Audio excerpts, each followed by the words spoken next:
Hi, I'm Nick from Enemy, and we're here today with Inhaler. How's it going? Hey Nick. Hello, how are you? How are you? How are you guys? Good, man. How are you?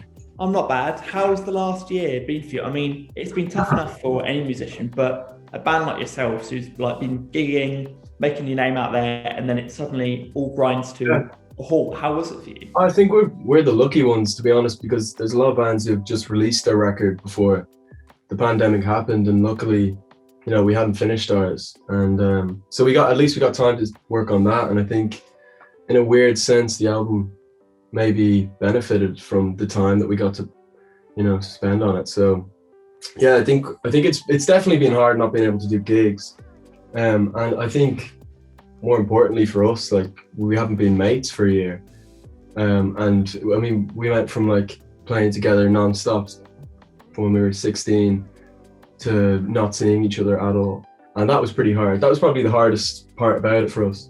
And it won't always be like this. It's coming out in July. How excited are you to just finally get that debut album out there? Mate, it feels like it's 8 years of work finally coming to a close. Yeah. That's how long it feels. I mean, that's how long we've kind of all known each other, really. So it feels like we're finally to be able to get it out is kind of a relief. It's a bit scary, It's like letting your kid go off to college. In like the sense of like having it out there in the big world wide. Yeah. In a weird way, I don't want it to come out, but I stay here. You're never coming out. But... No, he might get bullied in school, but we just have to let him see ourselves. So.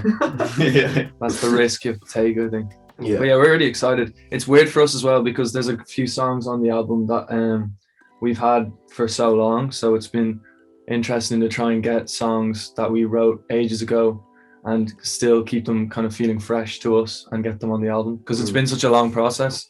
We've gone through so many different, like eras of what kind of music we're into, and like, it started off like we wanted to be the Stone Roses, and then it was like the Strokes, and like, so I think like our music has kind of grown up with us. And this next single, Cheer Up Baby, like I think we wrote that when we were like 17, and we played it at every gig we've ever played. It's a big moment for us, like letting that one out, I think. For sure, yeah. Is that the reason why you chose it as the lead single? What made you be like, right, this is the one that we want to go along and tell everyone that our album is going to finally be there? For us, it's always just kind of been a bit of a cornerstone song for us. Our fans are always talking about that song. They always want us to release it, and I think it's a bit of a love letter to our fans, really, this next single. And I think that's why we wanted to choose it as the first one to open up the album. That sense of like a love letter, is that like sonically, is that in the sound, is it in the lyrics? Why do you think it is this kind of love letter to your fans? I think it's lyrically as well. Like, I think a lot of young people, especially in these times, are dealing with mental health issues, and a lot of people can get stuck in their own heads. And I think that's what the song is. It's loosely based on a conversation between two people. There's a line, when I think of all the things I didn't do, I can't help but blame it on you, which is kind of like, it's about getting over yourself. And if you ever had a friend who's dealing with that kind of stuff, sometimes it's as easy as just reaching out your hand and talking. And like, I think that's what it means to us, really, cheer up, baby. You're not on your own. It's just kind of a love letter to all our fans who are probably feeling isolated. Yeah, in this day and age, like the time that we're in right now, I think it's very easy for people to like lose hope or to feel like there's no end to just all the rubble that we're in at the minute. And I think that this song offers our fans and anyone who's going to be, just discovering us now, I think it offers them a sense of reassurance and hope that things also can get better. Yeah, as well. And do you think that then, like, when the like live music comes back as well, it's going to be like this release for people who have been like pent up, kind of. I can't wait to see it. I think it's going to be wild. It's going to be like the 90s again. The first time was great. Yeah, the Roaring 20s, I think. You remember the Roaring 20s, don't you? I mean, hopefully, they're talking about gigs coming back in August, which would be great.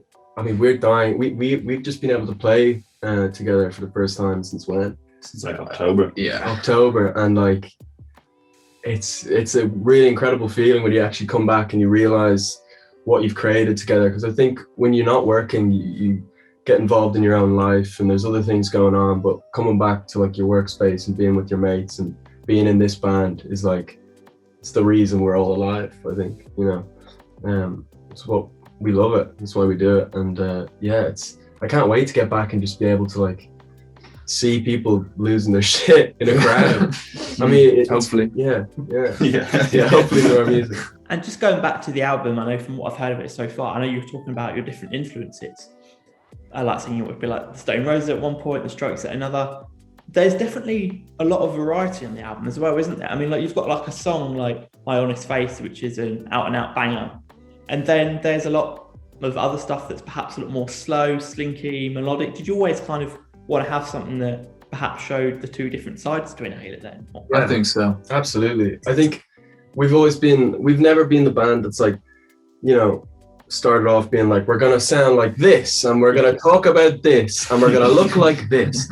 You know, it happened really naturally for us, and we are the type of people who are just music heads and we love every type of music. I know everybody says that, but like we genuinely do. We all come from different musical backgrounds with really eclectic tastes, where like we all grew up listening to the same things, but we were also it was making that sense. That's why I come from a civilized background. But I mean, like we all grew up listening to different bands that our parents would play as well at the same time. The same music was played in each of our houses simultaneously, and so like it seemed like it would be a bit of a waste for us to have all these influences and not bring them all collectively to the table.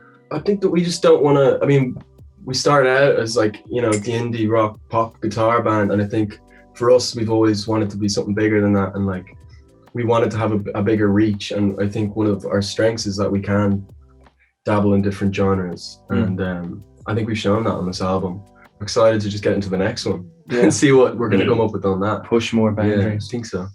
To that end, if you would have been like, right, you know, the pandemic has allowed us to start like writing, have you already considered what the next Inhaler record might look like? You always wanted to push forward? Hey, our demos are wild. Yeah, well, I think we have about like 600 demos. Buttloads, like. Yeah, I mean, we've been writing the second album for years. Like, you know, because sometimes, you know, we'll just for the crack just make like some crazy, you know, disco tune and not do anything with it, but then we might use a bit of it and put it in a song, and like that's how a lot of these songs on the record actually came about.